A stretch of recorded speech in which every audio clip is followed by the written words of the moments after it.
Good morning. This is Morning Real, hosted by Ray Salazar. If I see it, I review it. This is a 3 or 4 to 100-minute or so podcast of films that I review of all ages, of all colors, black and white, Technicolor, from Japan to Taiwan, from Tunisia to the state of Oklahoma. I watch what I need to watch.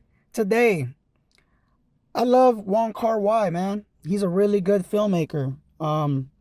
He's done a lot of films, man. As Tears Go By, it's a 1988 Hong Kong action crime drama film starring Andy Lau, Maggie Cheung, and Jackie Cheung. Are they related? Uh-oh. The film is a directorial debut of Wong Kar-wai. It was inspired heavily by Martin Scorsese's Mean Streets. I can kind of see it. I kind of don't. Obviously, two different directors, two different nationalities. They got their own roots in filmmaking and as to how they grew up and saw life as how they grew up.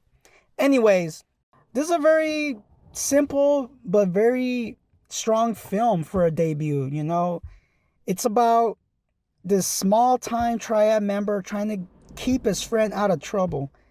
And it actually screened at the 1989 Cannes Film Festival during International Critics Week. Now let me go with the credits real quick. Directed by Wong Kar-wai, written by Jeffrey Lau and Wong Kar-wai, produced by Alan Tang, starring Andy Lau, Maggie Cheung, and Jackie Cheung.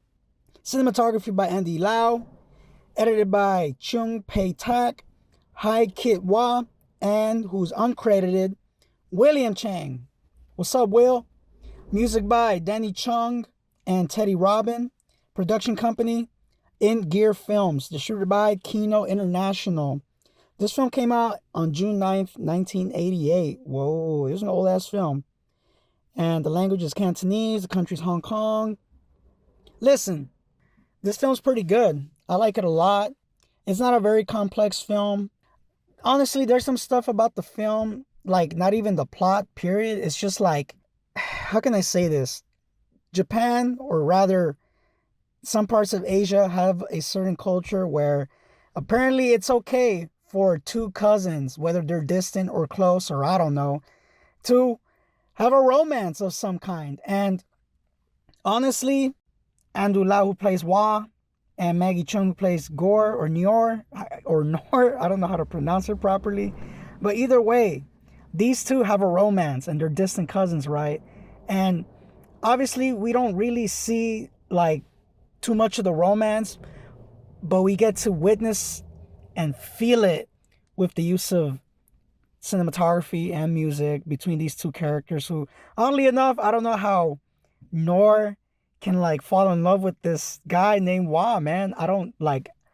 That's the one thing I don't really see. I mean, I guess it's a trope where like a woman from another town comes to visit and sees like the F crap happening, and you develop feelings over a guy who's kind of taking care of you in some weird way, and boom, it's not like a case of Stockholm syndrome, but it's like, there's something good in that guy. I can see it. And honestly, this film plays along that notion where like there's always something good in somebody, no matter how stuck or no matter how messed up they are. Like when you love and care about somebody, whether it's a friend or a family member, you're kind of gonna want to do what you can.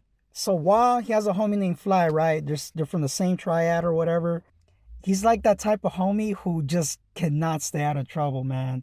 And not only does he cannot stay out of trouble, he kind of like brings you along with the trouble. You know what I'm saying? Like if some of it falls onto you. You ever had that? You ever experienced that before? I'm pretty sure some of my listeners have experienced that with a homie before, where like, you're too much, dog. You can't be hanging out with me no more. You can't, because all my homies want to fuck you up. In fact, they want you dead. So please, for the love of God, just stay back, dude. And Fly does not stay back whatsoever, man. For some reason, this guy, he's just one of those people who like, I mean, it's not really known, but like he does say it in some weird way that like all of his life, man, he's just been messed up, man. Like he's never had anybody who's looked out for him. there's no one out there for this guy except for Wah. Wah is really his true homie, and it sucks to try to bring somebody along your clique, your group of friends, and in this case, a triad. You know, it's sometimes you can't bring people like that along because it's gonna make the ship go down, and eventually the ship goes down. I will say this film has everything. It has crime, drama, comedy, romance, times of reflection, all dialed with some really good music that Wong Kar-wai just knows how to do. It's funny because this movie came out before Reservoir Dogs or Pulp Fiction, but obviously it came after Mean Streets, Taxi Driver, the Scorsese films of the 80s, especially like Raging Bull, King of Comedy. You can tell that this guy studied Scorsese. And you can tell with this film, Quentin Tarantino studied this guy because you can see that sort of style in his films. And honestly, watching this film, especially for the first time, I get to really take that in and be like, wow, like this guy really did some stuff first. So while tries to keep Fly out of trouble, he he puts him on different types of like ways to make money, such as like selling deep fried fish balls, stuff like that. Or just having him do some stuff that like doesn't really require him to be violent or to like just to not put him in trouble. And guess what? Fly just gets into trouble. But guess what, man? Like the people that they hang around with, obviously gangsters, small time gangsters. Hey man, you don't want to mess with gangsters because guess what? It's not just gonna be one gangster fucking you up, but there's gonna be a family, of sorts, trying to fuck you up with that guy, and it sucks. It sucks to see how your homie just keeps messing up in life and you try to redirect him into the opposite of things. And I like Wah's character a lot because obviously he has so much under his plate in the sense that like he has a reputation.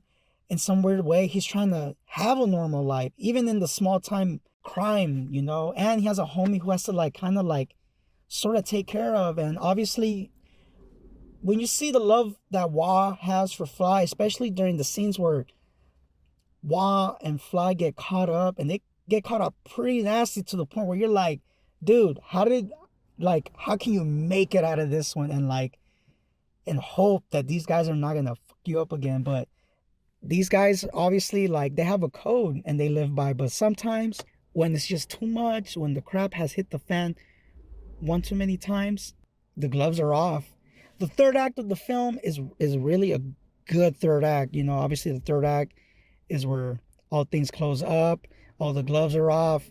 Will there be a happy ending or a not so happy ending? And in this is a film that really takes you to the point where like, whoa, what's gonna happen? And I like how things just build and build and develop, and you ask yourself, whoa, what is Fly gonna do? Why is Fly standing there? Why is you just ask these questions, these whys and these hows and these whens, and Wong Kar-wai gives it to you, and he gives it to you pretty raw, dry no spit, hardcore fashion. I wish I can spoil the ending for you, y'all, but honestly, this is a film that I wish you should. Honestly, you should watch this film. I definitely recommend you watch this film. Not a bad film whatsoever.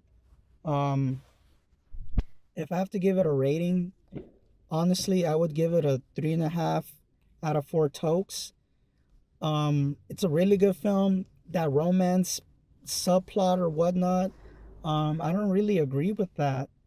I I just like, couldn't it just be like some chick, or couldn't it be Fly's cousin or Fly's brother or something like that? But then again, Wong Kar-wai would have had to like, or whoever the people wrote it, they could have probably had to make some sort of plot surrounding that. But I don't think, obviously, Wong Kar-wai didn't want any of that. He just wanted what he wanted. The romance in those two people between Nor and Wah, for the most part, the way that romance ended, it's actually pretty good. It's very what you call it, very melodramatic, but in a good way. It's like when you watch the Channel 18 Korean soap dramas or soap operas where Yep. Sometimes it just takes a look from one protagonist to the other protagonist, just a look of like of desperation or the look of longing, and then you see tears go down in our eyes, and it's dramatic and it's powerful and it works, and it's supposed to touch you. Does a good job at doing that. Was I convinced of that as far as like the cousin to cousin plot? Fuck no. But when we're talking to just about filmmaking in general, hell yeah, it works, and it works very well. It's just not my cup of tea, but it's violent. The ending of this film is, to me, I would compare it to Bonnie and Clyde, and just just just heed my words on that one. It's not exactly Bonnie and Clyde, but it feels like Bonnie and Clyde, man, when like it doesn't have to be a woman and a man going down. It can be all other kinds of genders and all that crap. But the way they go down, man, the way that scene goes down, period, is just it impressed the hell out of me. It really shocked me. It's not even a culture shock. It's just a shock in dramatic filmmaking. And I was just like, whoa, man. Like, if there was one way a film could end, this is the film that it could end. And honestly, not that it pays homage to Martin Scorsese's Mean Streets, which I've seen before, and I'm probably gonna review that one. I won't. I can't. I'm not even gonna say it, because if I say it, I can't take it back. Even if I try to edit it out, I can't.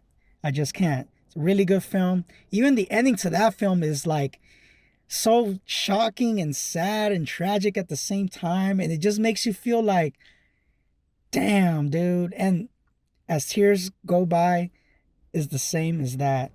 Really good scenes, really good action scenes, really good comedy scenes. There's scenes where you cringe, not because it's like, oh man, this is too corny. It's like, dude, what are you doing?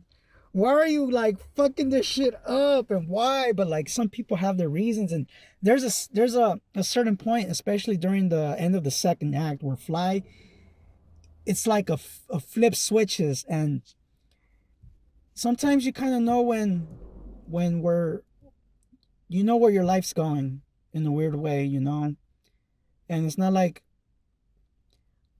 it's not a thing where you can permanently change. There's some things that you cannot make a change to. It's like you got to stick with it. And That's really. it's weird that I'm gonna say this, but like every person has a code, right? They live by a certain code, especially triads, any kind of crime syndicate or group or whatever. They have a code, and I feel like Fly, it's like he realized what his code was, because it's like, and Wall said it too. He said it like like a couple of times in this film, like, dude, you don't have a criminal mind. Follow me at Morning Shot Films, IG and YouTube. Check out my website, morningshotfilms.co. On to the next one. Thank you.